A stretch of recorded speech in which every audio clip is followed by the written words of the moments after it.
Documents obtained by Reuters show the U.S. government's concerned it could be implicated in potential war crimes in Yemen because of its support for a Saudi-led coalition air campaign. The Obama administration's continued to authorize weapons sales to Saudi Arabia despite warnings last year from government lawyers that it might be considered a co-belligerent under international law.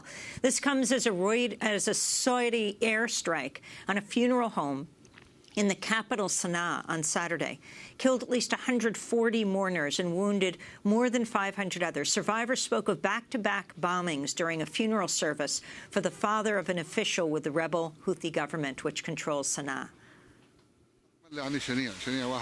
This is a heinous crime one can barely imagine. No one ever thought they would strike a mourning hall. Can anyone imagine hitting people mourning to death? The battle is taking place on the borders and several other places, yet they bomb a hall. And now they deny it was their missiles. We are all here. Our homes are nearby. We heard the missiles and the planes. There were 2 planes and 4 airstrikes, not just 2.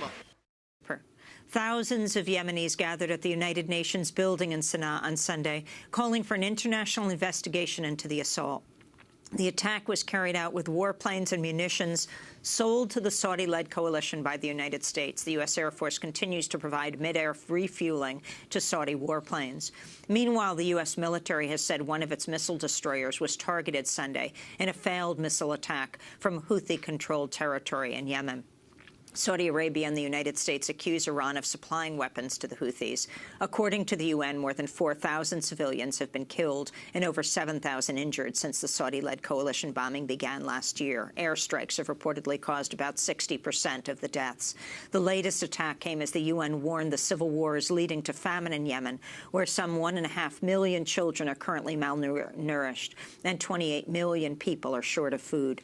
To talk more about the situation, we're joined by Sarah Lee Whitson. She is Executive Director of Human Rights Watch's Middle East and North Africa Division. She's made numerous trips to Yemen, including a visit this year to examine the impact of the Saudi-led coalition airstrikes.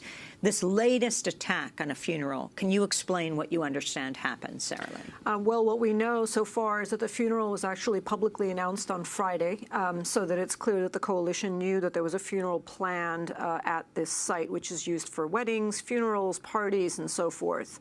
And we know that it has been regularly used for such public civilian gatherings, over the past year. There were 2 strikes that we know of on the funeral, during the funeral. One followed by a second strike, which actually ended up injuring some first responders. So again, we saw a repeat strike, clearly indicating this was not an accident. Initially, the Saudis denied the airstrike, but they've since, according to the BBC, acknowledged that this was a Saudi coalition airstrike on this funeral hall.